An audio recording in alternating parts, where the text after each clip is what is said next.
Privatization wasn't an easy task in India. Every time the government opens up a sector or sells an asset, a familiar cry echoes. The government is selling the country.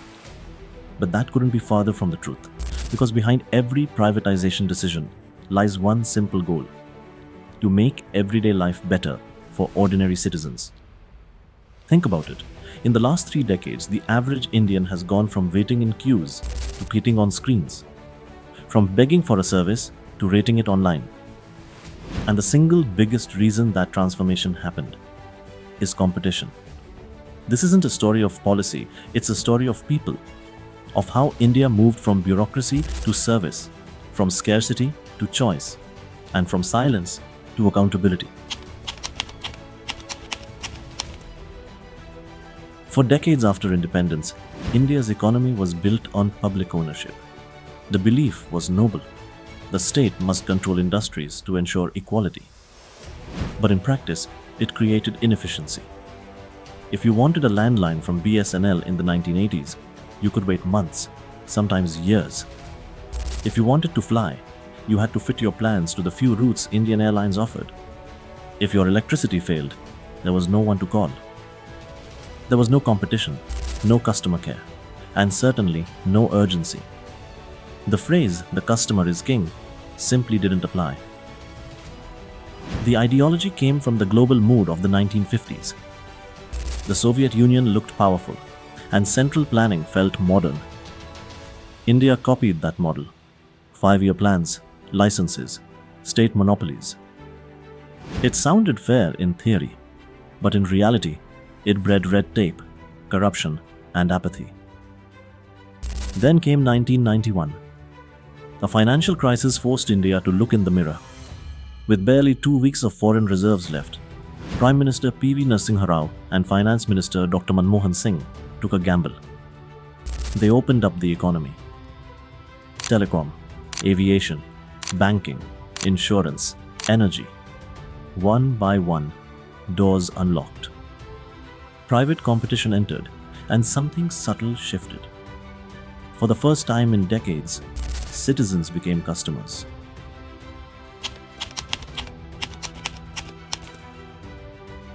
In the early 1990s, having a phone line was a luxury.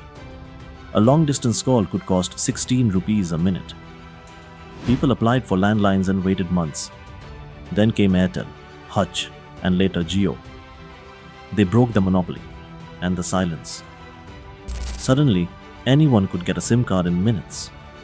Call rates collapsed from 16 rupees to nearly zero. Data became cheaper than bottled water. Today, over 800 million Indians are online, studying, banking, shopping, streaming from their phones. 24/7 helplines, real-time apps, transparent billing. Things that once sounded futuristic are now expected. Privatization didn't just improve telecom, it democratized connectivity. A farmer in Bihar and a coder in Bangalore now share the same digital space. And once people experienced what competition could do in telecom, they began demanding it everywhere else: in banks, airlines, power supply, even government offices. Privatization sparked not just growth but a customer awakening.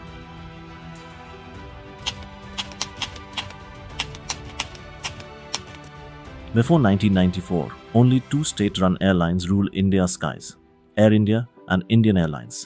Tickets were costly, routes limited, delays routine. Flying was an event reserved for the elite. Then came private airlines: Jet Airways, Sahara, Air Deccan, Indigo, SpiceJet. They broke the monopoly and rewrote the rules. Air Deccan's motto, "Now everyone can fly," captured the mood of a new India. For the first time, the middle class saw air travel as reachable. Indigo perfected that promise, with on-time flights, clean cabins, and seamless digital booking. Passenger numbers tell the story. From 14 million flyers in 2000 to over 140 million before the pandemic. Smaller cities like Ranchi, Coimbatore, and Surat joined the map. What was once a luxury became a lifeline. Airports changed too. Delhi's and Mumbai's terminals became world-class, efficient, clean, full of digital kiosks and retail options.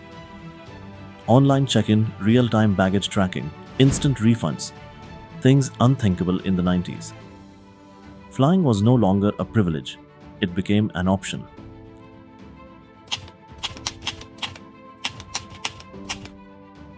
In the socialist era, banking meant standing in line with passbooks and paper forms. Public sector banks were slow, manual, and indifferent.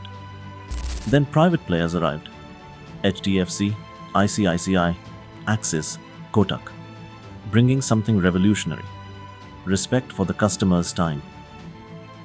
They introduced ATMs, phone banking, internet portals, and instant cards.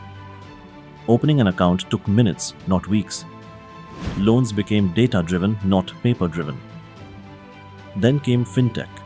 Startups like Paytm, PhonePe, and Razorpay blurred the line between finance and technology. And with UPI, India built one of the most advanced digital payment systems in the world, handling over 12 billion transactions a month. Today, every phone is a bank branch. Every QR code is a till. Privatization didn't just modernize banking, it democratized money.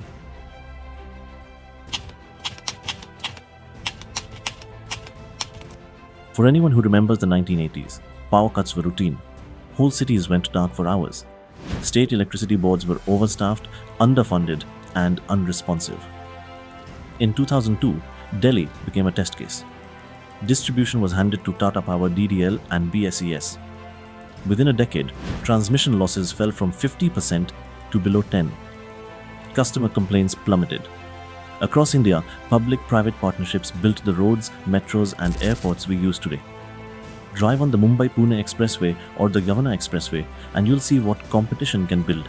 Smoother roads, safer travel, faster tolls. Even a small innovation like FASTag, a collaboration of government and private tech, saves Indians tens of millions of hours every month. Privatization brought accountability into sectors that once ignored customers. When people can switch providers, companies must listen.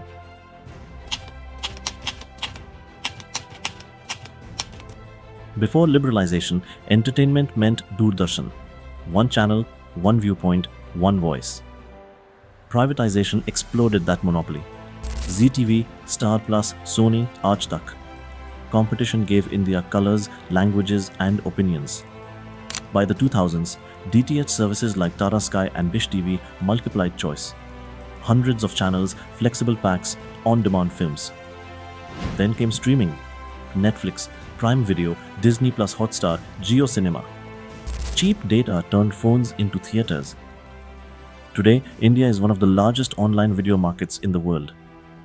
Privatization gave people control over what they consume, transforming viewers into participants and information into empowerment.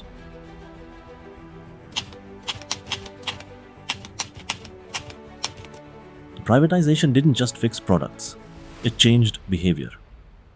Earlier, when a government office delayed your work, you simply waited.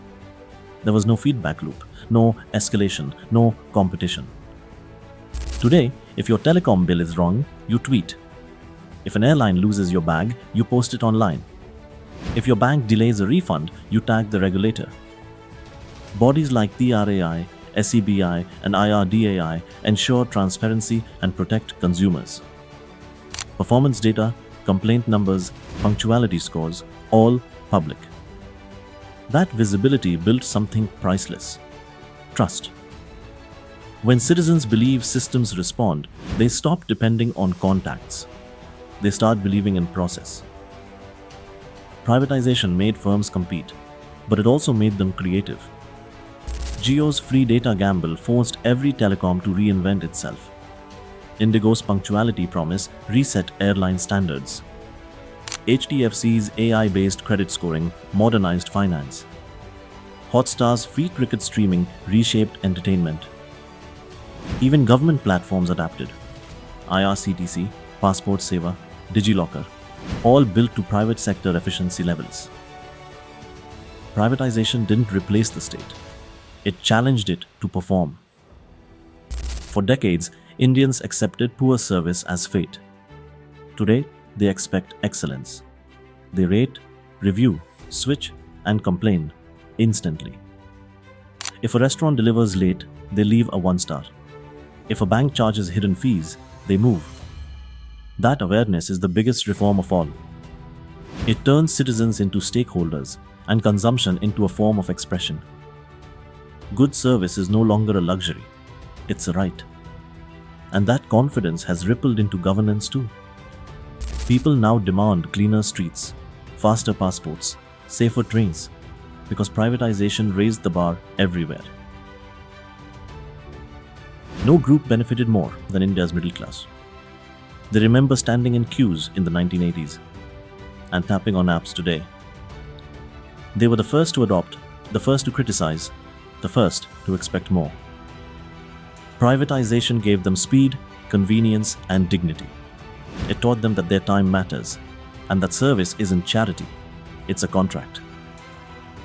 The same middle class now demands efficiency from government too. Privatization didn't just shape consumers, it reshaped citizenship itself. Unlike many nations, India didn't privatize blindly. It built a hybrid model. The state as regulator, the market as executor. That balance ensured efficiency without losing control. The government still owns critical infrastructure, but competition ensures quality. This partnership, not pure capitalism, not pure socialism, became India's quiet superpower.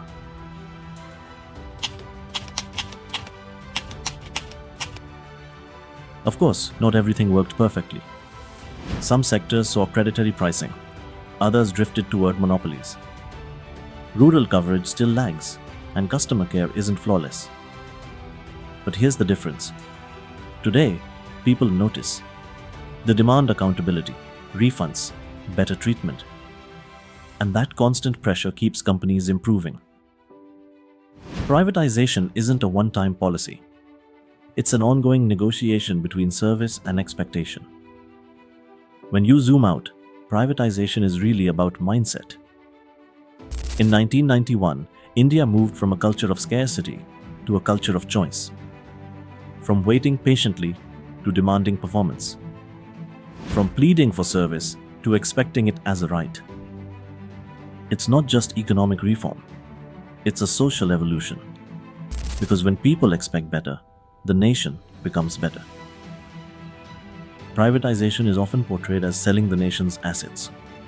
But in truth, it's about unlocking efficiency, dignity, and trust. Booking a flight, paying an electricity bill, opening a bank account, streaming a movie. Every small act feels smoother today. Not because India got richer, but because India got smarter about service. Privatization didn't dismantle the state. It made it accountable.